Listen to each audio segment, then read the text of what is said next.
Found Duckling by EvaDragon, Chapter 14, Dealing with Parents. Summary: Sam and Danny deal with their parents. Big feelings ensue. New Management of Dalvco and Its New Heir by Clark Kent. In a surprising turn of events, Vlad Masters has announced his early retirement from his company, Dalvco, citing health reasons. He said that watching his friends from college getting arrested at the UN summit was the final straw for his already failing health. I've loved Jack and Maddie for many years, and seeing them getting arrested, well, my poor heart just couldn't stand it.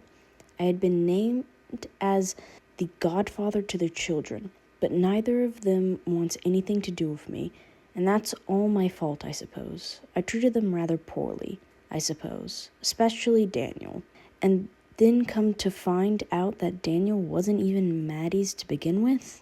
Well, I'd rather just retire and leave my company to someone who will actually appreciate it. What do you mean by that, Mr. Masters? I asked. Call me Vlad, he stated after a cough. I found out that Daniel was adopted by Maddie and is actually related to Timothy Drake Wayne in Gotham. In fact, I found this out from your previous article, Mr. Kent. I don't think Daniel will accept an apology, which is why I'm giving my company to someone else. I know Brucey will take care of him, but his friend, Mr. Foley, may not have anyone looking out for him. It's the least I can do for all the grief I've caused both Daniel and Danielle over the last couple of years. Now, if you'll excuse me, Mr. Kent, I need to finish packing. I've donated this castle back to the Wisconsin Historical Preservation Society, and I'm moving to my cabin in Colorado, where I'll live the rest of my days in peace. Holy shit, Danny crowed. Sam and Tucker looked up at him expectantly. He shoved the newspaper article in their faces. They had come to Gotham for a visit. Actually, they had come to Gotham because Bruce had decided to throw a gala, but potato. I can't believe Clark would blatantly lie like that. Don't get me wrong, I'm loving it, and it's a great way to announce Tucker as the heir to Dalvco. Danny wiped a tear from his face as he finished laughing. By the way, Sam, what did your parents say about all this? Tucker asked, waving his hand in his and Danny's direction. They were absolutely flabbergasted. They didn't want to believe me when I told them that Danny was a Wayne until I showed them the first article. I think after this article, after the gala night where you officially hand over Dalvco, they're probably going to have a coronary.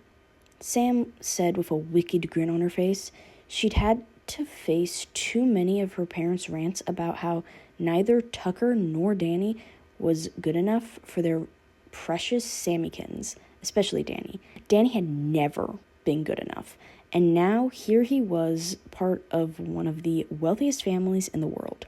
Tucker's soon-to-be wealth would be on par with the Mansons. Danny, are you really sure that you trust them? Sam finally asked, the thought that had been bugging her since she learned that Danny had been adopted by Bruce Wayne. Trust me, Sam.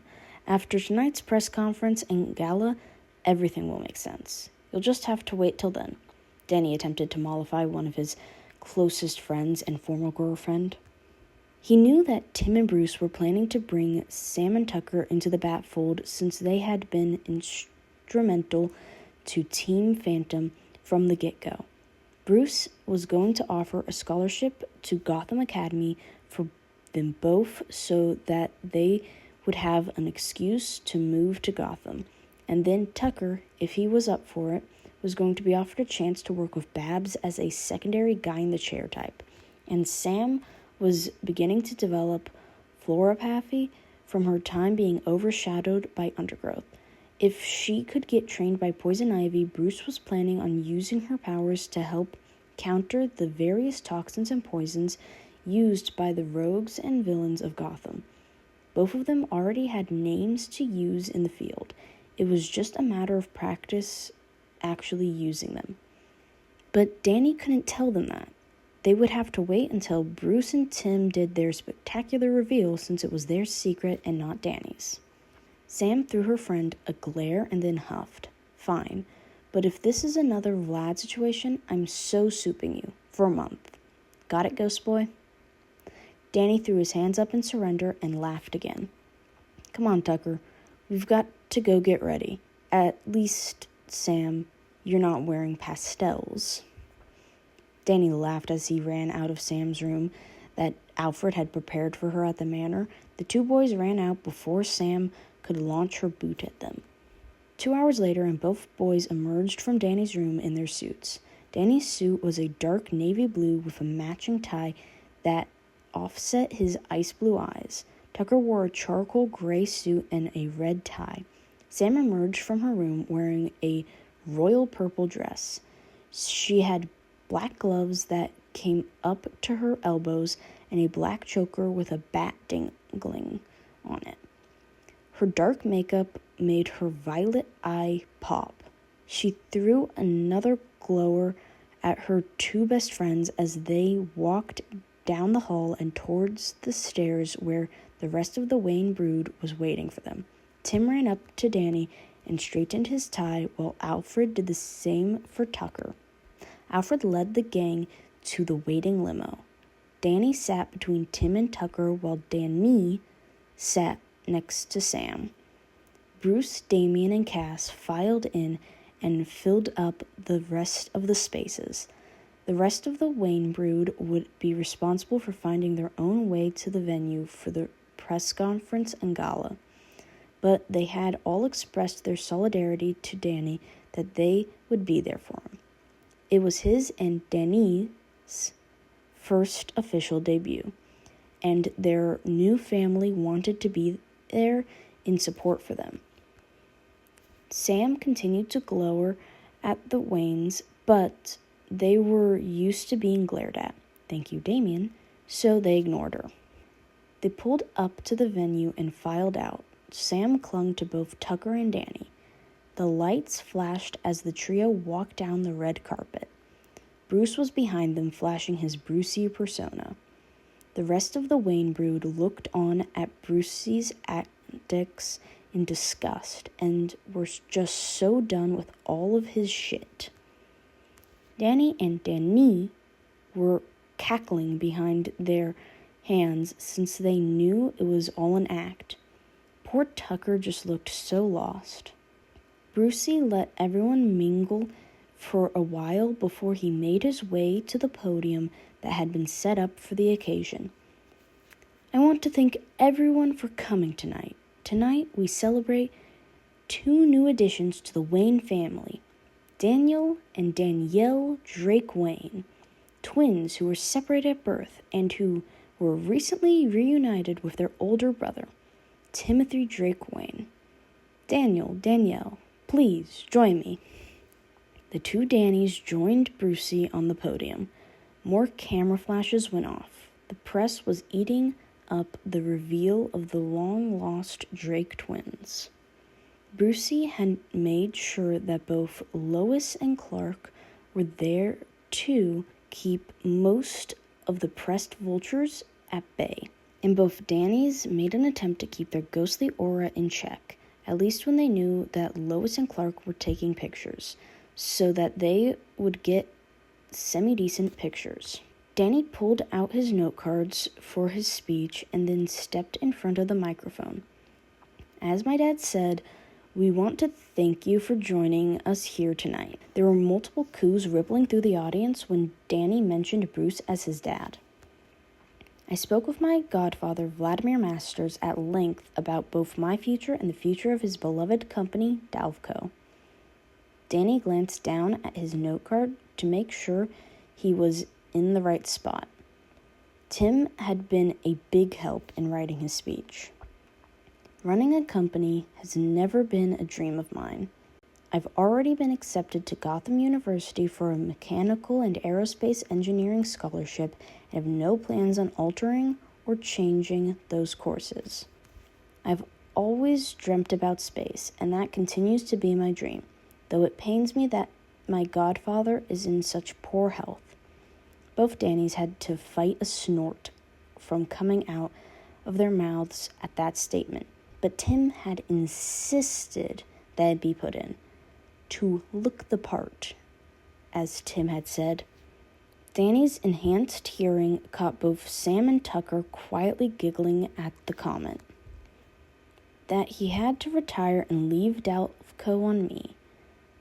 On that note, Tucker Foley, please join me at the podium. Danny watched as his first ever friend joined him. Tucker brushed imaginary dust off as he made his way to the podium. They hugged once they were united to another round of coos and flashes of cameras.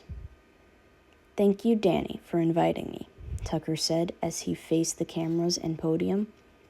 Tucker, you are here today to receive Dalco in its entirety. Tucker gasped. Sam gasped. The audience gasped. The only ones who weren't surprised by this information were the Waynes and Dan Nee. A new board of directors has been chosen and its mission statement has been revamped. A fund has already been set up for you, and in a few years' time, should you wish it, the CEO position is yours for the taking. If you don't, well, a plan has been put in place for that too. Do you accept? Tucker looked at his best friend in disbelief. He knew what had really happened to Vlad. It wasn't that he disagreed with Danny's decision. Vlad had more than needed what Danny did to him. Tucker just wasn't sure if he was ready for the responsibility of a company like Dalco. But then he looked at Danny's face. He knew then, at that moment, if nothing else, Danny would always have his back. He nodded, and then, out loud, it would be my honor. Thank you for trusting me with this. I wouldn't trust with it anyone else. Danny mustered all of the sincerity as he could as he passed the deed to Dalco over to Tucker and watched as he signed it. More cameras flashed, and by the time the formalities were done, both boys thought they'd been flash-banged. Tim and Bruce came up to the podium and gently led them down to their table. Danny plonked himself down, and Tucker was right behind him. Thank the ancients. I'm never going to be CEO of anything, Danny grumbled. His family and Sam laughed at him. I can't believe I agreed to that, Tucker said once he was able to see again. Can I ask you something? Jason spoke up. Danny looked at him and then nodded. Why do you guys from Amity Park say ancients instead of God or whatever? Danny looked around to make sure that no one was paying particular attention to their table before explaining. So on one of our trips to the realms, we met Pandora. Yes, that Pandora. The one with the box. Anyways, Pandora always said it, and it kind of rubbed off on us. But what exactly are ancients? Tim asked, his curiosity piqued. Ancients, in ghost terms, are the embodiment of concepts. They're called neverborn, meaning they were never alive to begin with. Pandora, the ancient of ancient Greece, Dorothea of medieval Europe, Clockwork, Ghostmaster of Time, although that one you would have also heard as Kronos, Saturn, or the Egyptian Thoth. Fright Night, as you've met, is also an ancient, Danny explained. So, basically gods then, Jason deadpanned. The rest of the table looked on in semi-horrified silence. Question, have you had to fight any of these ancients? Dick squeaked out, hoping against all hope that Danny would answer in the negative. My first ancient fight was Vortex, the ancient of weather and storms. Trust me when I say having to relive your death is not fun. Dick and Jason both made pained sounds in the back of their throats. My next ancient fight was Undergrowth, the ancient of nature. At first, he totally kicked my ass, but then I found out that I had an ice core and about froze myself to my second death. Another pain sound, this time from nearly the whole table, except from Sam and Tucker. I had to go to the Far Frozen to learn how to control my ice powers. When I got back to Amity, I was able to defeat Undergrowth. My last ancient was against Nocturne, the ancient of sleeping and dreams. That one was a lot harder because he gets his powers from giving people good dreams. It took me a while to realize I was in a dream, but once I did, I was able to break out and wake everyone else up, and then we kicked his ass. The whole table, again except Tucker and Sam, were sweating metaphorical bullets. Sure, all of them had punched gods and demigods more than once, but they also had a team of superpowered heroes backing them up. Danny had beat 3 gods all by himself. Well, not by himself, but 3 normal human teenagers with no training didn't exactly count. Danny, you're forgetting Pariah Dark. I think he technically counted as an ancient, Tucker added helpfully. And even though you don't fight Pandora, she is your teacher and sparring partner. Sam decided it was her turn to add to the conversation. The rest of the table was just so done. So done. Danny and Tucker had decided that it was time for them to get up and mingle with the crowd. Either Dick or Tim made sure no one got too close to either younger boy. And there were plenty of wolves who would have loved to try and take advantage of their naivete. Dick and Tim would simply redirect without being too obvious, while still allowing Danny and Tucker to feel things out. Dick saw Danny's ear twitch and watched as he grabbed Tucker's arm and guided them both seamlessly through the crowd and to the source of an argument.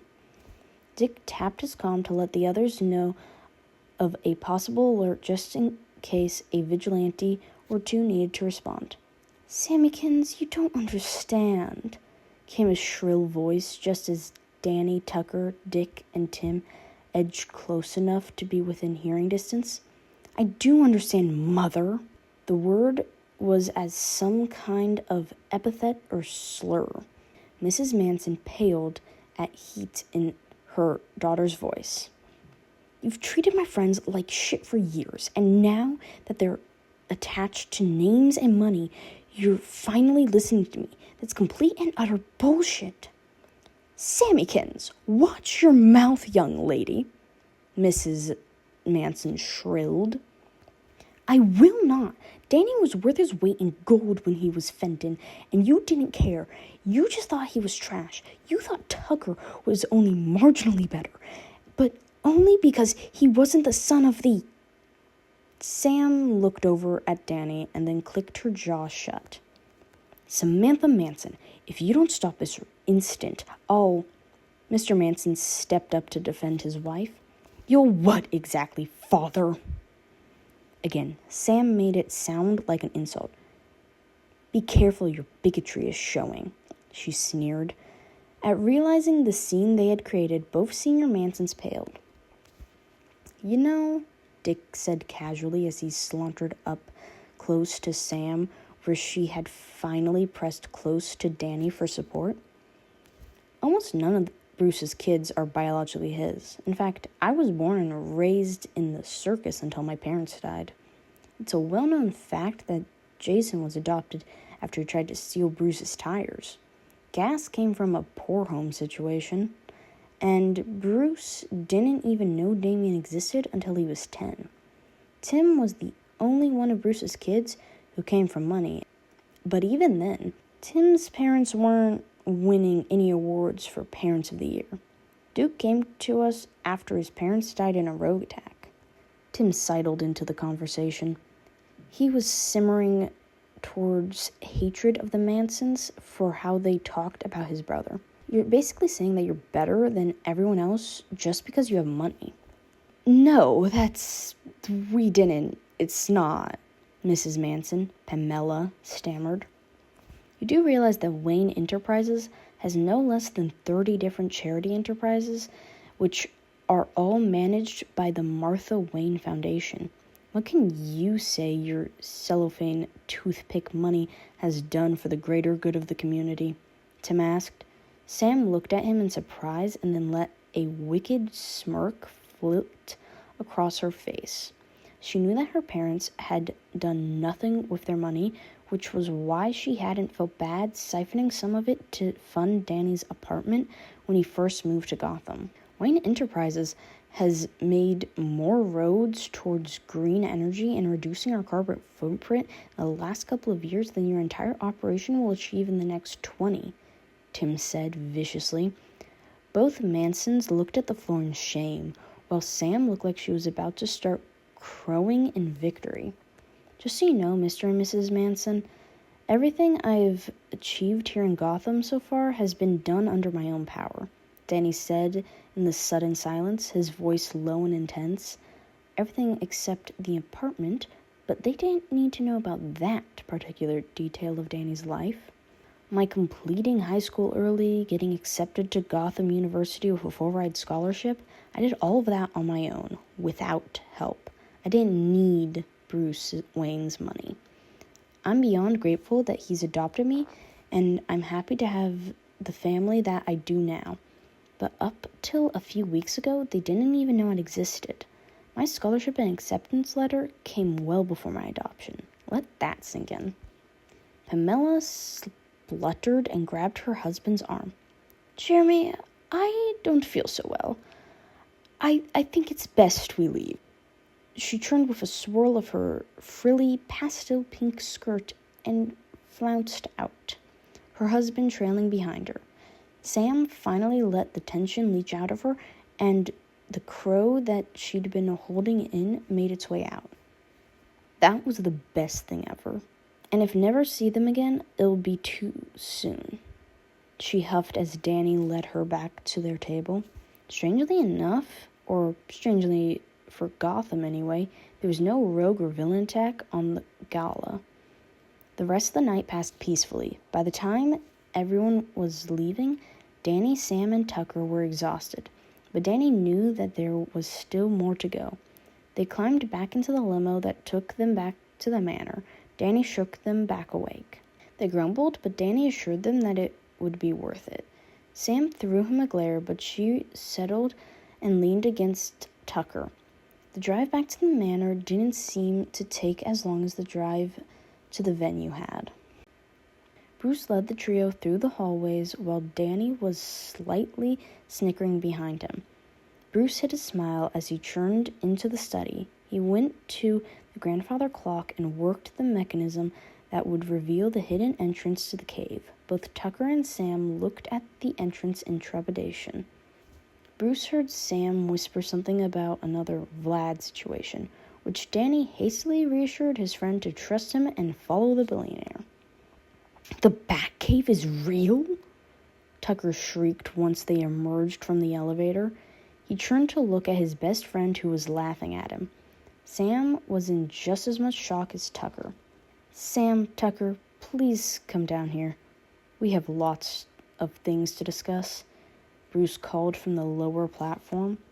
By the time the two had reached the lower platform, Tucker was as starstruck as it was possible to be. Wes was right. We totally should have listened to him, he murmured. Bruce and Tim looked at him sharply, but Danny whispered that he would explain later. After that, Bruce launched into a spiel about how he wanted both Sam and Tucker to move to Gotham and be a part of the Bat Brigade. Tucker would work with Oracle. This was promptly followed by a shout of, "Oracle's real?" And, "Yes, Tucker, she's very much real." While Sam would receive training from Poison Ivy, that was followed by, "Hell yeah." Tucker and Sam would be enrolled at Gotham Academy with Danny.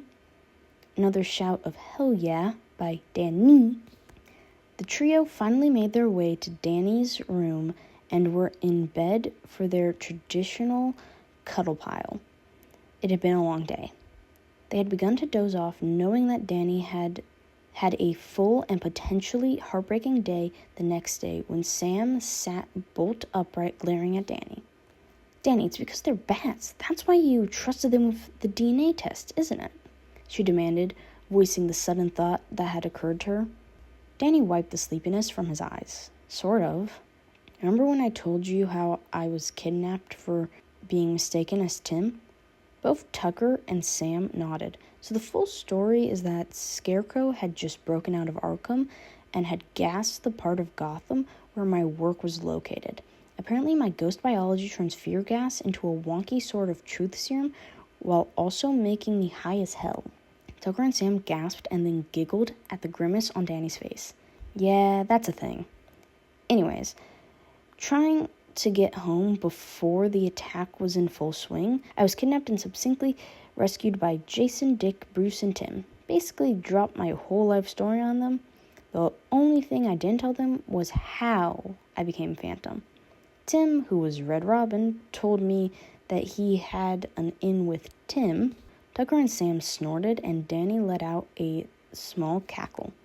The irony is not lost on me now, in retrospect. Red Robin assured me that their system was in-house and was basically hack-proof. That's the only reason I agreed, and well, it worked. You never did tell us how you found out that you were adopted, Tucker asked, also now wide awake.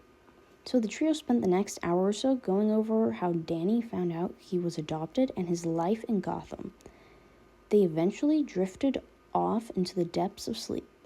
For the first time in nearly 5 months, Danny slept deeply and without nightmares or sleep paralysis plaguing him.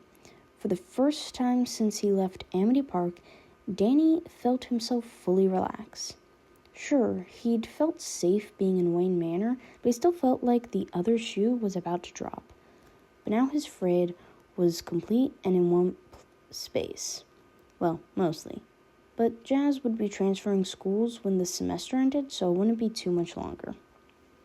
Master Danny, Miss Sam, Master Tucker, it's time for breakfast, and Master Danny has an appointment to keep, Alfred called as he knocked on the door. The trio got up, and Sam and Tucker made their way to their own rooms so they could get ready. They would be spending the day being tourists in Gotham. Dick and Damien had volunteered to show them around while Jason, Bruce, and Tim went up with Danny to the watchtower. Danny waited nervously by the Zeta tubes for his dad and brothers to change into their uniforms. He was glad that both Jason and Tim had agreed to go. They were his favorite brothers for a reason. Hood, Red Robin, and Batman emerged from the changing rooms, and Danny switched to Phantom. He was in his regular Phantom form, but there had been changes to his uniform. He was no longer wearing the hazmat suit. Between Danny, Tim, and Frostbite, they had figured out how to make Kevlar in ectoplasmic form. Every bat and bird felt much better seeing their family member in something other than a flimsy hazmat suit anyway. His new suit still sported his stylized DP logo, but that was centered in a neon green bat logo. His pants were black cargo pants with a green pinstripe running down the side of each leg. He now also sported the same utility belt in silver that the bats and birds all wore. Tim trotted over to Danny and put his hand on his shoulder to ground him. He could see how nervous his brother was. Danny, are you sure you want to do this? Yeah, I think I need to. If only for closure, you know? Danny said with a slight wobble in his voice. Tim pressed closer to his brother before stepping away and leading him to the entrance of the Zeta tubes. Danny eyed it warily. He still didn't like the tubes, but he would put up with them in order to get up to the watchtower. Okay, Phantom, once you're inside, you can switch back. I've got control of the cameras and audio on your side of the room. You'll have about 10 minutes before an alarm will trigger once they enter.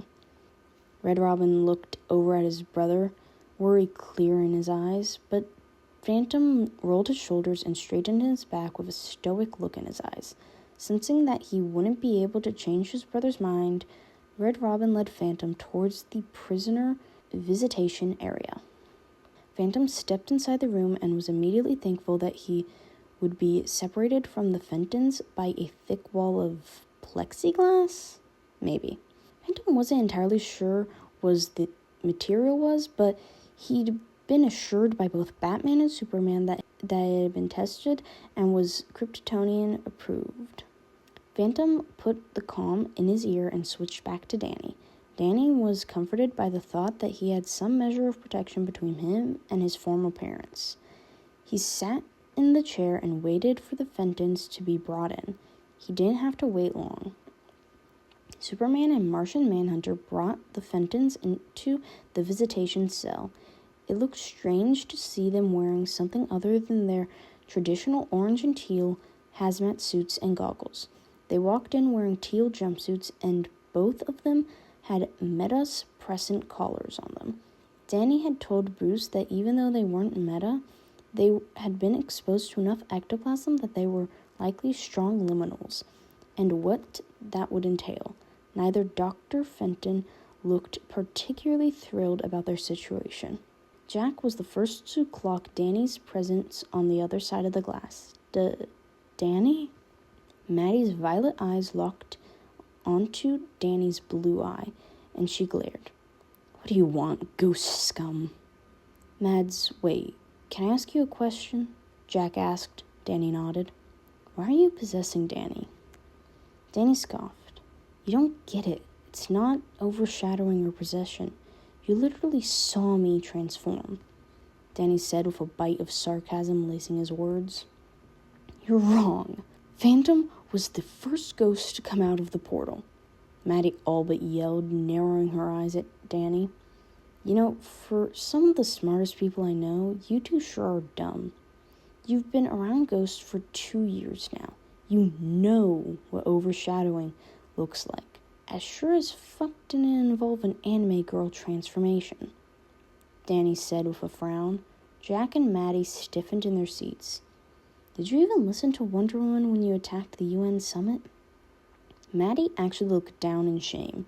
She had asked for a transcript of the newscast. It had been surprisingly provided to her. She had read and reread both the transcript and the report that Wonder Woman had read about the statistics of Amity Park.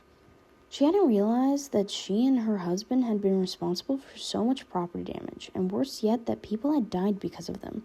She looked closely at what she thought was ghost scum sitting across from her. You never even thought about how your portal just magically started working, did you? Danny asked, gripping his left arm tight in his right hand. Maddie and Jack could see the faint scarring of Lichtenberg figures running from his middle finger and bracing all the way up his arm. It swept up his neck almost to his eye, and Maddie could tell it likely went down to his chest. What do you mean? The portal just churned by itself, didn't it? Jack asked, uncertainly looking at Maddie for confirmation, but Maddie shook her head. She'd gone back down to the lab just before they left for their hotel to double-check their calculations. Nothing had seemed amiss. The portal should have worked. The fact that it didn't meant something somewhere went wrong. No, we messed up, Maddie answered. Danny nodded. He waited to see if she could work it out. He could see the wheels turning in her head. The secondary on button. We never pushed it. That's why it didn't work. Keep going, Danny pushed. Maddie's eyes widened in shock. No. Oh, no. She crumpled, tears streaming down her face. What did you do to her? Jack demanded. I didn't do anything. She just realized what happened to your oh-so-precious portal that tore your family apart. Isn't that right, Madeline? Danny put as much venom in his voice as he could muster.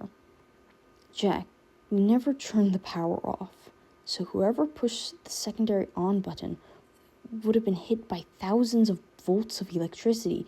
It should have killed... Her voice trailed off as she took in Danny's Lichtenberg scars again. Jack turned to face Danny, finally seeing the same thing that Maddie was. That's right, the electricity killed me, but the ectoplasm brought me back to life, in an endless cycle until the overload shorted out 6 city blocks and the portal spat me out. You never even came to visit me in the hospital. Maddie and Jack jerked like the chairs they'd been sitting were suddenly electrified. Surely they wouldn't have missed something like that. Maddie thought back 2 years ago when the portal first opened. She and Jack had been in their hotel room in Elmerton. She'd gotten a call from Jazz stating that Danny had been taken to the hospital because something had happened to the portal. They'd rushed home. The portal was working. Maddie couldn't recall seeing Jazz or Danny for a few days after that. Maddie clasped her hands to her mouth as she began ugly sobbing. Jack just there in numb disbelief. What happens now? Maddie asked in a small voice after she regained her composure. From what I understand, since the Infinite Realms are considered another dimension, you and Jack are to be handed over to the Lanterns and Oa to stand trial there. Not even the Ghost King will be able to intercede on your behalf, and from what I've been told, he doesn't necessarily want to. You won't be alone, though. Most of the GIW agents that have been rounded up will be there with you, Danny said a little coldly. Danny, I'm so... Maddie started. Don't, Danny shouted. You're not sorry. Ghosts, even half-ghosts like me, are made up of emotions, and I can tell that you're not sorry. Maybe you regret that I was the one who opened the portal, but you don't regret the portal being opened. Danny's own tears began trailing down his cheeks. Did you ever even once consider me as yours? Jack and Maddie's silence filled the room. It was answer enough. Goodbye. Notes. Danny, reading the newspaper article. Superman is a lying liar who lies. That's so awesome. Sam, Vlad deserved it. Tucker, what she said. Jason, what the fuck, Bruce? More Robins? Bruce, technically they're not going to be Robins. Oracle, about time I got some help. Tucker, Oracle is real?